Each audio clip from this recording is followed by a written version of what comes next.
Okay, folks, glad you made it back. I hope you enjoyed your drink and your sandwich during our intermission. While you were away, we ended up continuing the layout behind your back. We ended up running the DCC bus from a terminal strip that we have way over in the corner. It happens to be a number 12 wire gauge, which will carry 20 amps of power.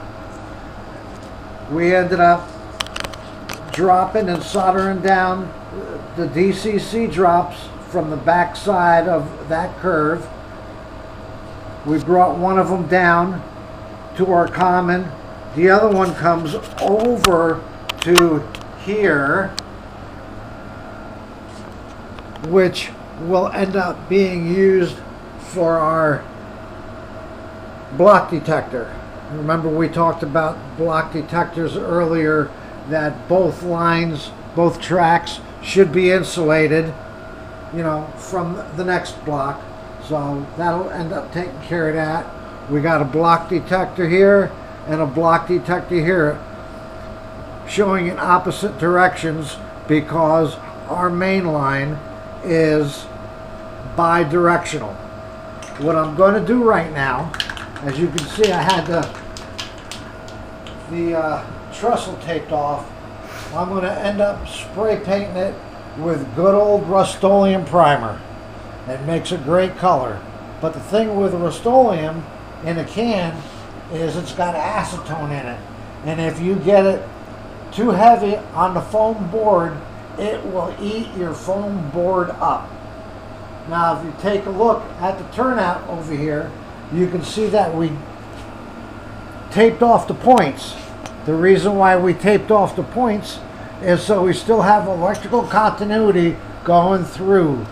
If you get paint on your points, you're going to end up insulating them, and you're going to have to scrape it all off, and it's really, really hard. So here we go. I'm going to turn off the air conditioner at the moment so we're not blowing paint all over the room. And it's good to have the drop cloth, which I'm not putting out at this point. I'll just scrub the floor by hand later. So just light coat.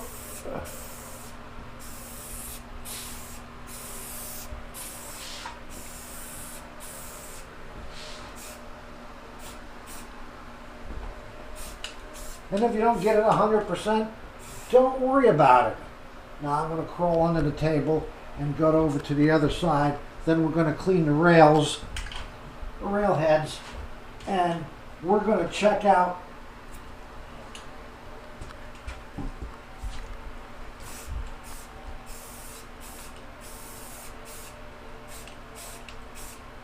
after we hook up the block detector. We'll check out how it looks. I think I like that. Do this part. No, we don't do that. This has already been weathered, painted, and it's ready to go. And the tracks are already rusted. So we'll take that off. We'll take that off. Put these over here. Get rid of the can of paint. Now, what I use is I go to the auto store, and I get sanding blocks. That's about 600 grit. That way you're not scuffing the crap out of the top of your rail and gouging it out. It'll end up just taking the paint off. And that's all you want to do. You don't really want to get overly ambitious with a coarser sandpaper and scratch your rails.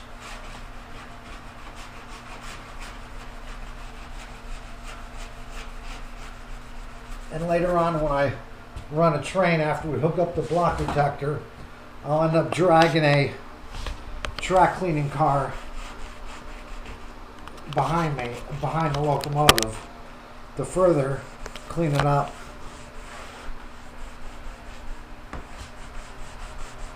We can take these off.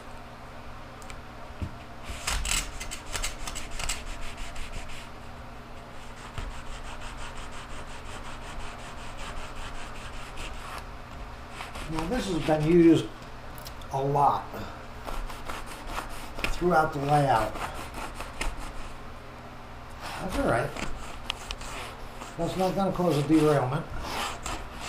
It'll give it that nice tick tick as it goes over the.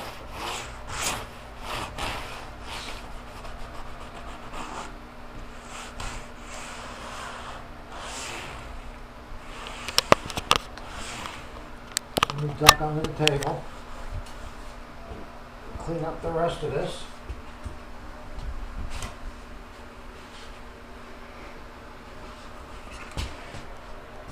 And then we'll work on the block signal.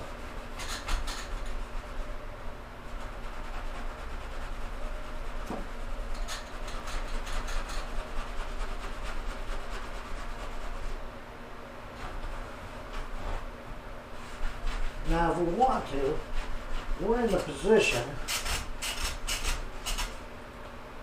where we're going to end up bringing the locomotive down to the insulated rail portion of our track. So why don't we go ahead, I got a few cars set up on the track behind us at Smith's Gorge, and we're going to run that train down here to this point, then we're going to reverse it, and we'll do that a couple of times, then we'll hook up the block detector. So,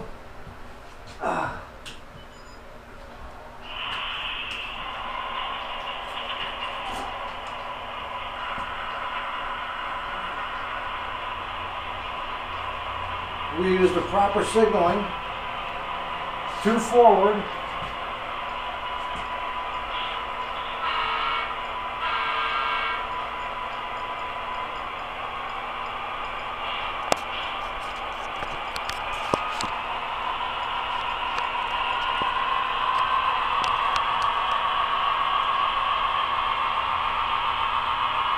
now this has got a pretty big wheelbase. It's a 3-action truck, so this is the one that's going to end up giving me the biggest pain in the butt when it comes to running. Do I have that clear?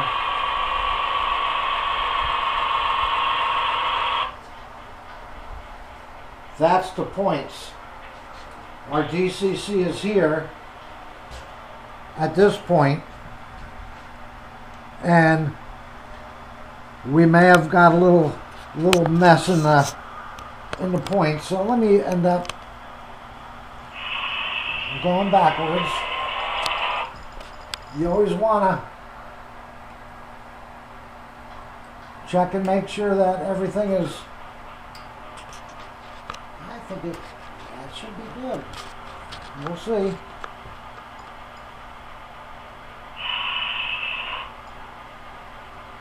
Whoop, wrong button.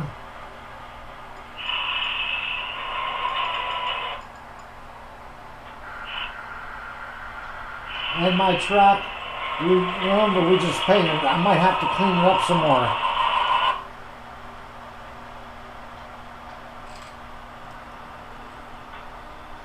We're not getting continuity past the switch. So we're going to have to troubleshoot that.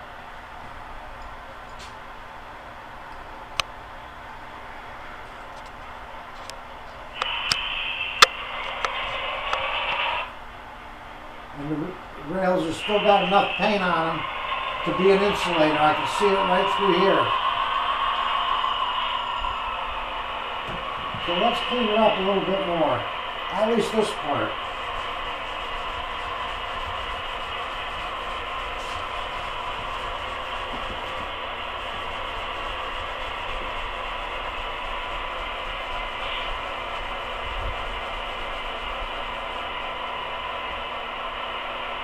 Then, while I'm thinking of it, let's see if I can clean these points up just a little bit.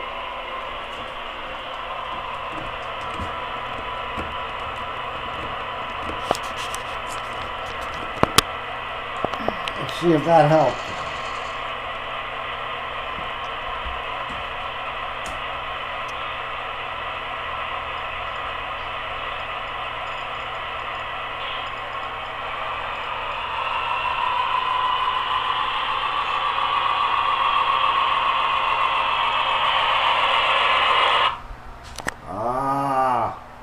issues. Now, could it be?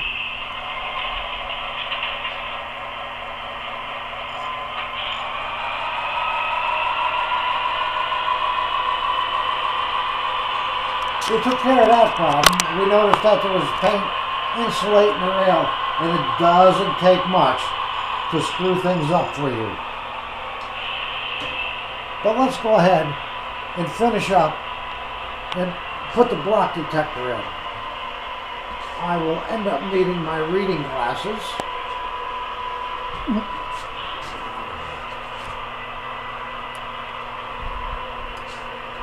And there happens to be a bag right here. I'm using a block detector that has a current donut in it, or a current transformer.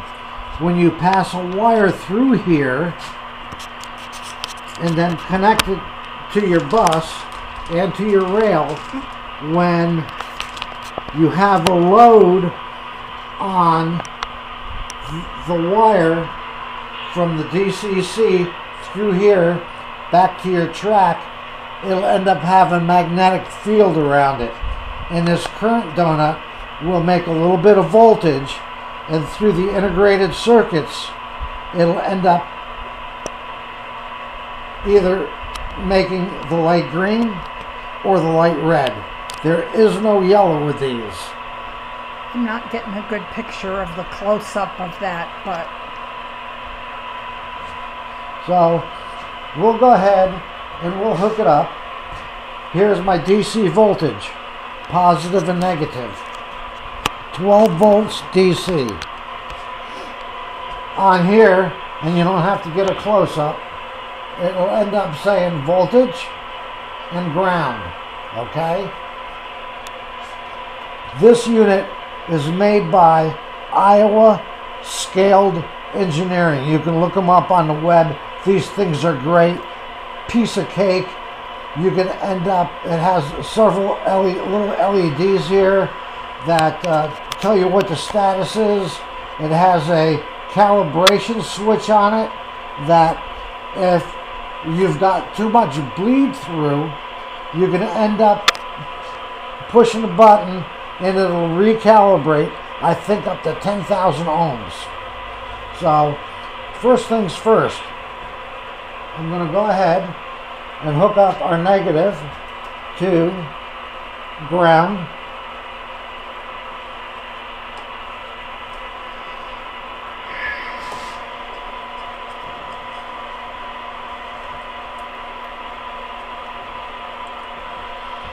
I'm going to hook up our positive to here, but don't tighten it up yet, because I'm using the terminal block because the leads on the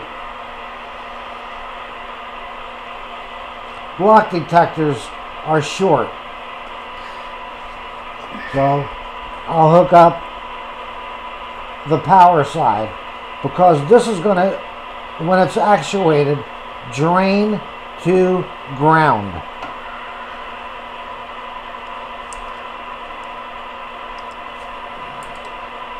Ah, dang it.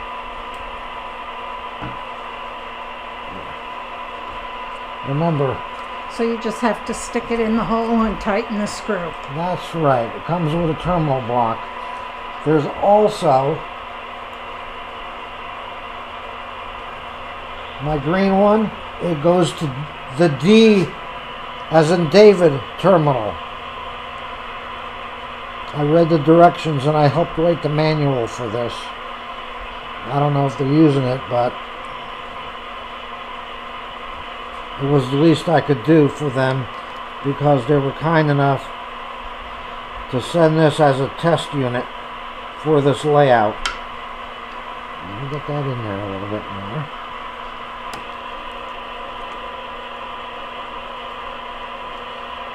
And then the red naturally goes to // D as in David. Well, we'll get that in there. And that's all hooked up after I tighten that. Now, seeing that this is an electrical component and I want to mount it, don't mount it directly to wood. Wood could be a conductor and it could short out, or you could end up starting a fire. So right there. I was fortunate enough to find some 1/4 inch long spacers, nylon spacers. It's got about a number 8 hole in it. Show it again. Right there. That's the spacer. It's 1/4 inch long. I will go ahead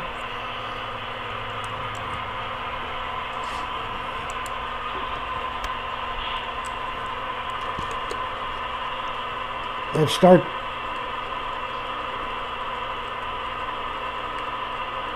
damn, that's hard wood.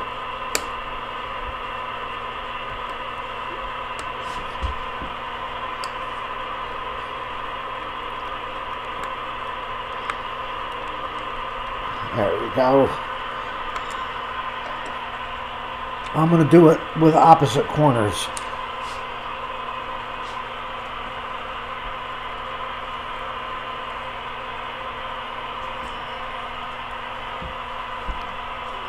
And being an old curmudgeon,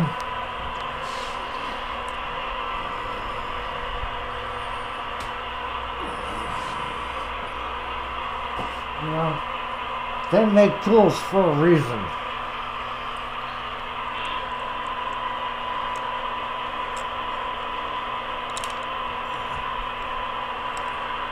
And if this wasn't live and it was all acting, I wouldn't have this problem. And you guys wouldn't have a good laugh.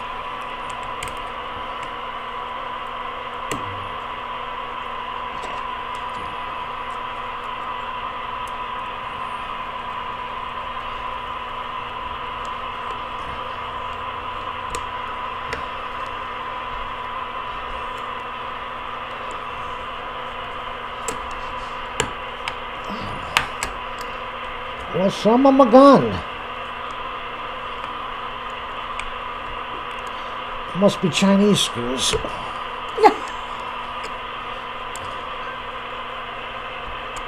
Maybe it's that knot right there.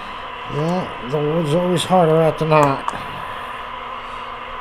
So, I guess I'm a knot head.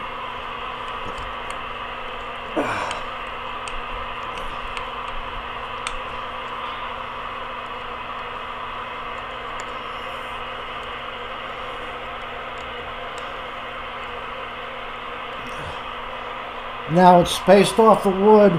Air can get behind it. That is all good.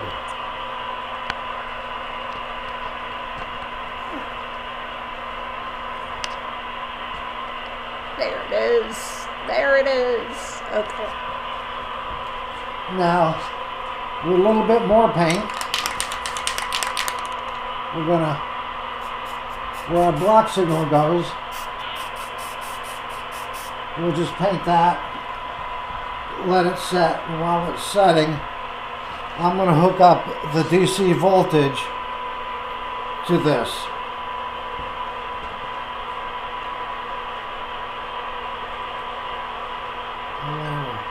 See if, there we go.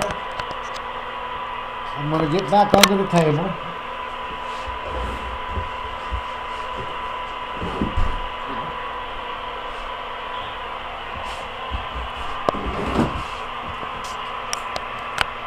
And you can see that I have 2 terminal blocks under the table for DC voltage. This is for all my accessories. I have several of them located throughout the layout on the underside where I can hook lights up, I can hook up accessories like for the block detector, and I can branch off and put more in. So I'm going to take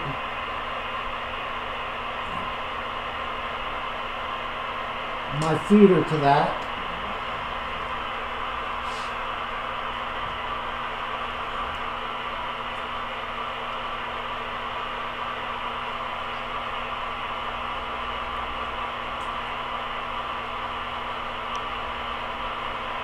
You can also use crimp connectors on these with spades so you can get up underneath the terminals.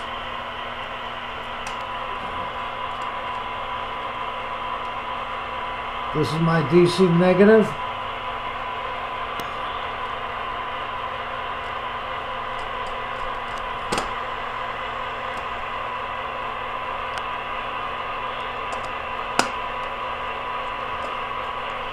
My DC positive.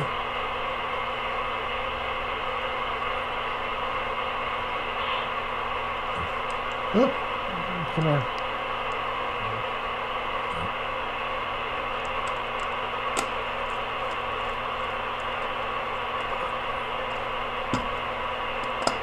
And I always make sure they're tight.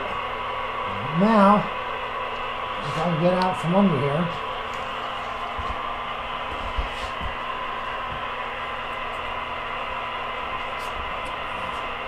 I like how you have them all labeled. It's very helpful to know what's what. Because when you're wiring something up,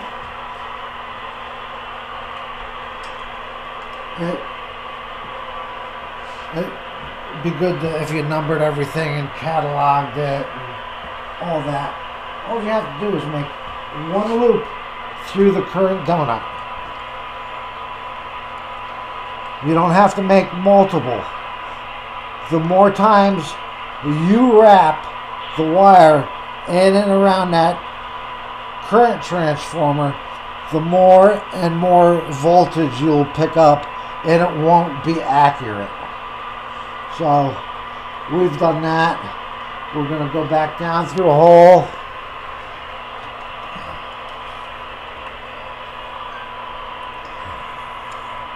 I can't see what you're doing.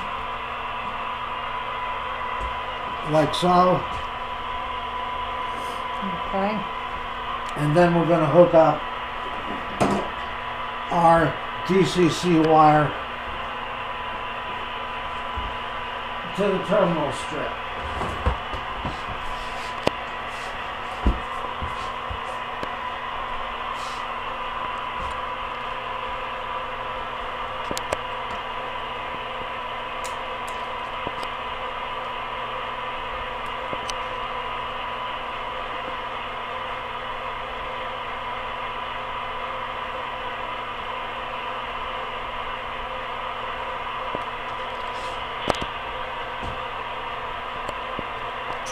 Can't see what you're doing because your hand is in the way.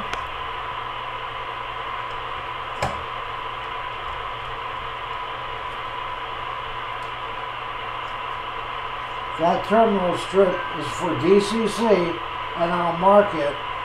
So if I need to continue my DCC further on down the layout, I can come off of here and carry it on down. So let's see.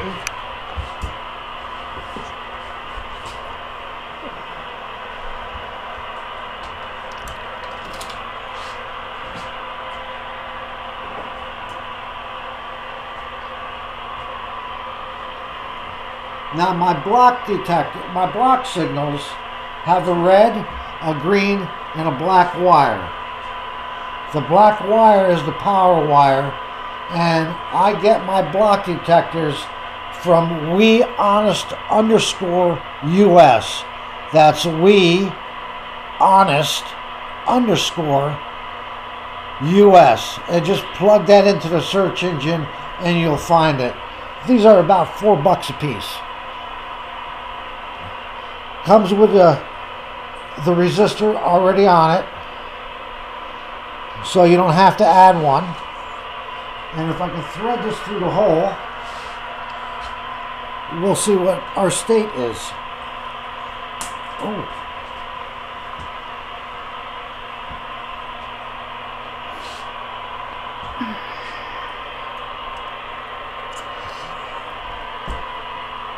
Can't see it.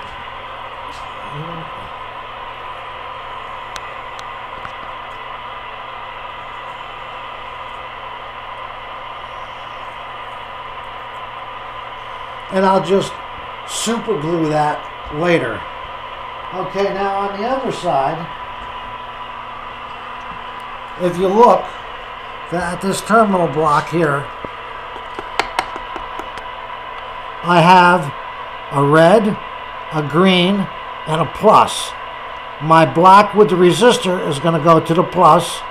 The green lead going up to the block signal is going to go to the green, and the red to red. Now you're asking me what this side's for. This is for a block detector that's farther on down the line, because I'm going to put a second block detector above here in the opposite direction.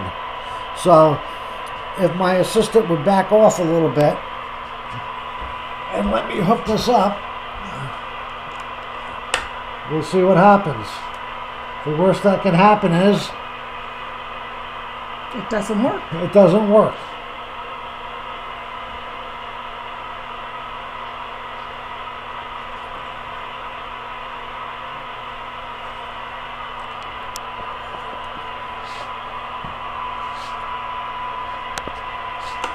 Can't see what you're doing.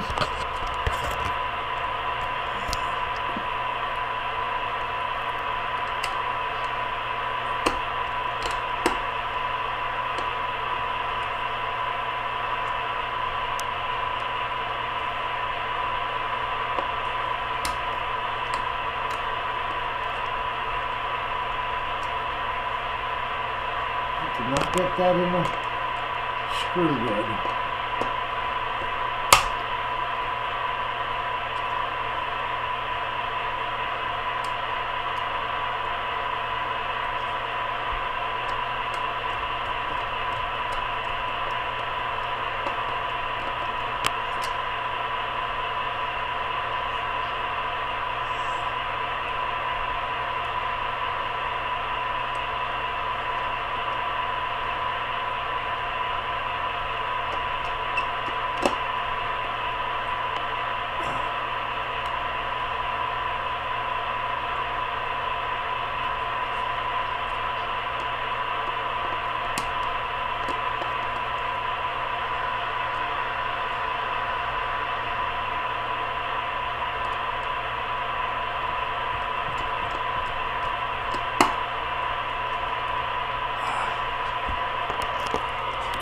That'll take care of that. I want to check for voltage.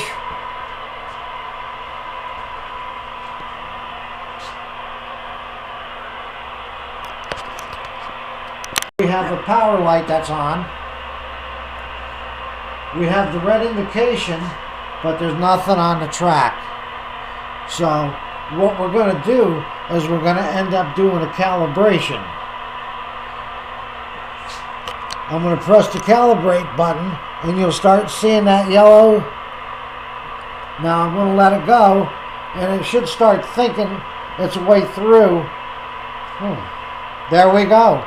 It indicates green. So it needed to go through a calibration.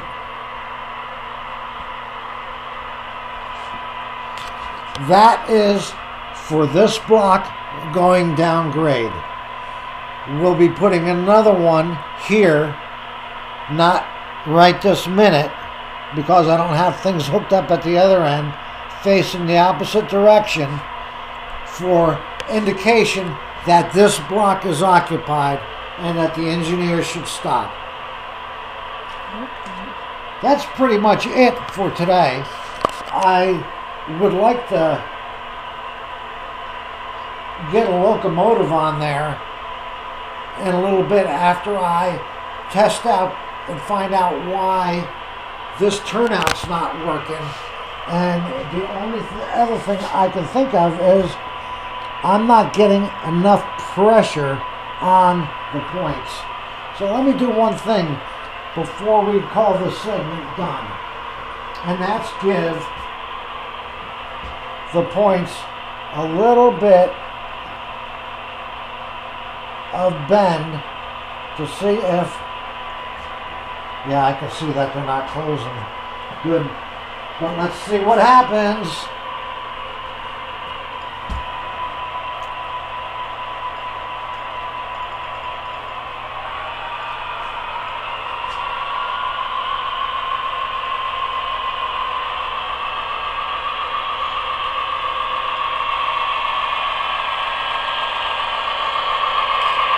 Now watch the light. Ta-da! We have, that's how block detector works. We didn't get a derailment so far. We don't have a train on the floor. Now let's go backwards. When it comes off the block, that indication should go back to green.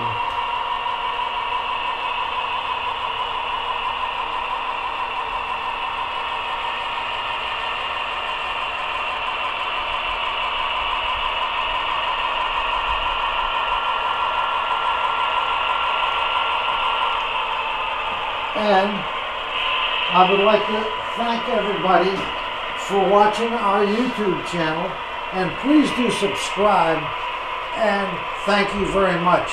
Come try it!